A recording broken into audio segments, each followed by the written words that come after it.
mindfulness meditation. What is it? Why is it important to learn? And how do you practice it? Of course, this is what this video is all about. It'd be kind of silly if I set up for a mindfulness meditation. I talked about something completely different. But no, I'm going to stick to the theme of mindfulness meditation. Okay. Mindfulness meditation is a technique that's been adopted from the traditional meditation techniques within the Buddhistic spiritual or religious aspects. However, in the Western world, we've stepped away from all the religious things around or practices around this and have just focused on the actual technique. And the technique is extremely simple and very, very powerful. And I'm going to tell you why in just a moment. But first, I'm going to explain the technique. What you do is you pay attention to your breathing, and you want to pay attention to your nostrils and how the air is going in and out through your nose. So, like that. And you're feeling the pressure of air and maybe a little bit of warmth coming in or coolness coming in and a little bit of warmth coming out as you breathe out because the air's being warmed up in your lungs. You can also, if you want, breathe in through your nose and out through your mouth. However, by nose breathing, you're increasing nitric oxide in the body, and nitric oxide helps lower blood pressure and increases vascular dilation. So nitric oxide, which is being produced in the nose, is a very powerful molecule which will help you stay healthy. So that might be one of the main benefits of mindfulness if you're breathing through your nose, is that you're automatically increasing nitric oxide in your bloodstream. Another thing about mindfulness is that we're getting away from this whole drama thing about our negative emotions. Negative emotions can only be painful over time if we somehow amplify them or if we ignore them. There's lots of different theories about emotions. My experience is that trauma will in a sense, hit a certain point in the body where it kind of solidifies. So if you've been traumatized and you might feel like you're completely stiff in your neck all the time, or you might feel that there's a pain in your chest or in your stomach or in your solar plexus, or you might feel tension in your thighs or in your calf muscles. And trauma will get stuck in the body, and the body will remember that trauma. What you need to do in order to help make mindfulness help you resolve these issues is that whenever you feel this stiffness or this pain in the body, you need to just become aware of it and accept it. You might need to go to a good therapist who can help you get in touch of what the feelings and emotions are and memories that eventually are residing behind the trauma that's stuck in the body. However, once you've done that and you started releasing trauma, there's another benefit of mindfulness meditation for people who are not necessarily trying to work through trauma. And that is just someone trying to learn to have a better sense of control of their emotions. Now, I'm not using the word control in the sense that you're rigidly holding on to something. The type of control I'm talking about is someone who can skateboard or who can surf or who can walk on a zip line. It's more of a balance, learning to balance your thoughts and your emotions and be in balance with them rather than denying them or pretending that they're not there. The way you do that is through introspection. So introspection is the ability to turn your awareness in towards yourself and become aware of your thinking, your feelings, your memories, your emotions, and exploring why do you feel these things? What is going on a deeper level? The ability to introspect will be reinforced through mindfulness, because what you're learning to do is you're learning to pay attention to your breathing. And as you breathe, this is a very boring task for the brain, and the brain likes to entertain itself. So what will happen is it will automatically start to produce thoughts or serve you memories, or you'll get stuck in some sort of emotional state, or maybe you'll start becoming focused on the sounds around you in the room, or if you have your eyes closed. What happens then is when these things pop into consciousness, instead of trying to push them away, you're just accepting that they're there. And when you accept that something is there, you're not amplifying it, but you're not trying to make it go away either. You're giving it no focus, no attention. You're just paying attention to the fact that it popped into consciousness, but you're not worried about whether it's going to stay in consciousness. You're not worried about whether it's going to disappear from consciousness. You're just aware that it's there. And this addresses a common misconception. A lot of people use mindfulness in the sense that they're trying to let go of something. You're not really letting go, except for the fact that you're just accepting that it's there and going back to your breathing. And what's happening is you're breathing, and then let's say some sort of thought pops into mind. You accept that thought, and then you go back to your breathing.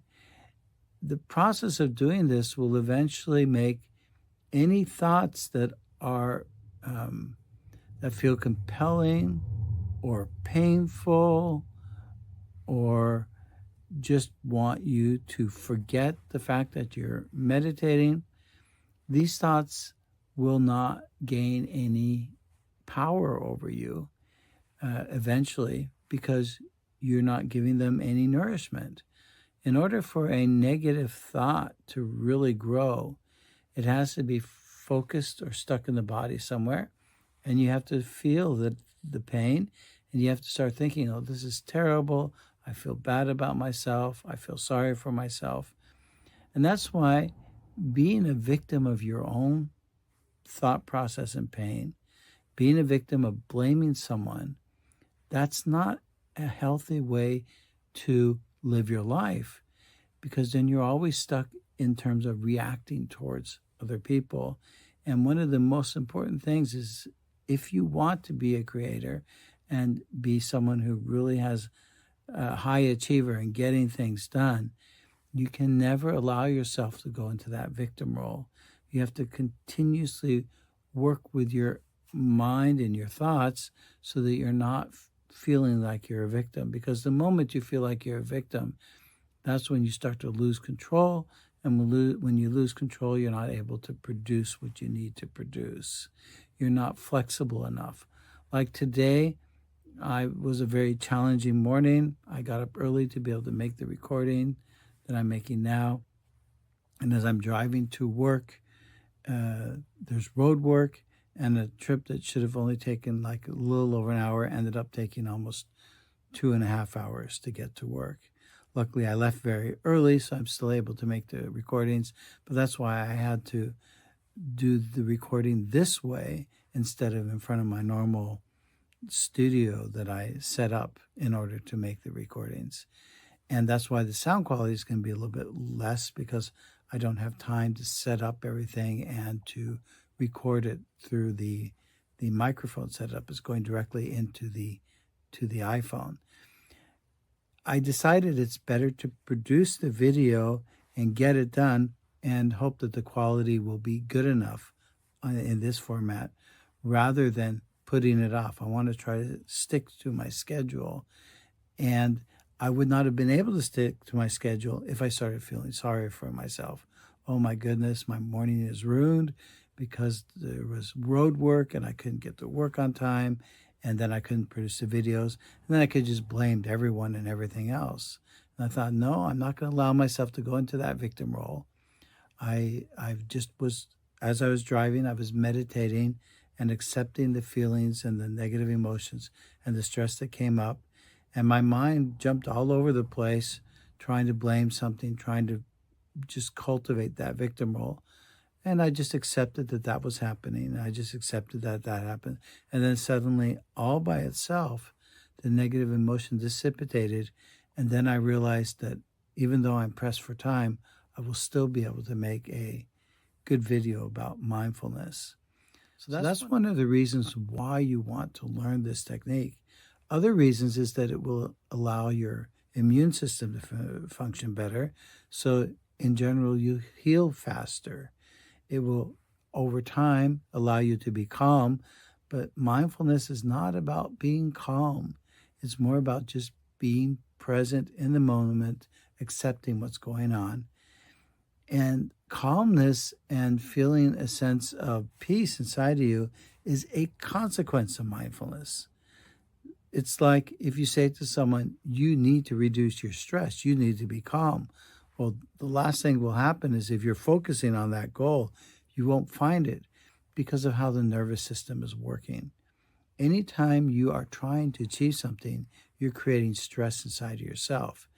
And when you focus more on the process of mindfulness, where you're not trying to become stressed, trying to achieve something, you're just letting whatever happens, then what happens is that calmness comes as a consequence over time. Let's change gears a little bit because I want to explain exactly how you can start to meditate. I would suggest that if you haven't been meditating before and you want to start implementing that as part of your new lifestyle, a new habit that you're going to have in your life, you probably would benefit from not trying to sit 20 or 30 minutes to start off with. It might be more beneficial to start with a 5-minute mindfulness practice and gradually increase that over time. And the way to do that, specifically in terms of a technique, is you're using your inner voice to guide your experience. So what you're going to say to yourself is, I'm aware of my breathing and I accept the way that I'm breathing right now. And so it would look like something like you close your eyes. And as I have my eyes closed, I would be saying, I'm aware of my breathing and I accept the way that I'm breathing right now. And as I'm paying attention to my breathing, I can feel the air going in through my nose and out through my nose. And as I said earlier, because I'm repeating that as a mantra, I'm aware of my breathing and I accept the way that I'm breathing right now, in and out, eventually my brain is going to get very bored with this focus. It's going to try to wander. And the minute it wanders, whether it be onto some sort of past experience or some anticipation about what's going to happen in the future or some sort of feeling or sound that you hear in the room around you, then you're just going to accept that. So if I demonstrate it, so I'm breathing in and out, I'm aware of my breathing, and I accept the way that I'm breathing right now. And as I'm breathing, suddenly a thought of my daughter and my grandsons pops into my mind. And then I would just say, I'm aware that I'm thinking of my granddaughter and my grandsons, and I accept that. Then I refocus on my breathing. And as I focus on my breathing, I'm saying, I'm aware of my breathing, and I accept the way that I'm breathing right now. Now, some sort of strange image, which didn't really have anything to do with anything, popped in my mind, and I would again say, I'm aware that I thought of a strange image. I accept that, and then I reorientate towards my breathing. And I say, I'm aware of my breathing, and I accept the way that I'm breathing. You're using your inner dialogue to help you structure your experience. When you've done this over time and it starts to become automatic, then you can turn off your inner dialogue and just be aware of what's ever going on inside of you. And then you've cultivated a feeling of deep acceptance for whatever's going on inside of you. As time passes, this will allow you to have a deeper insight about what's going on inside of you, and it will also allow you to be able to regulate your emotions better. And this has huge consequences in terms of being able to be a high achiever or a high performer and get stuff done and really create the lifestyle that you really want. Remember, if you like this, go ahead and let me know. Drop a comment. I'm here for you, and I really want to help you because this channel is all about you.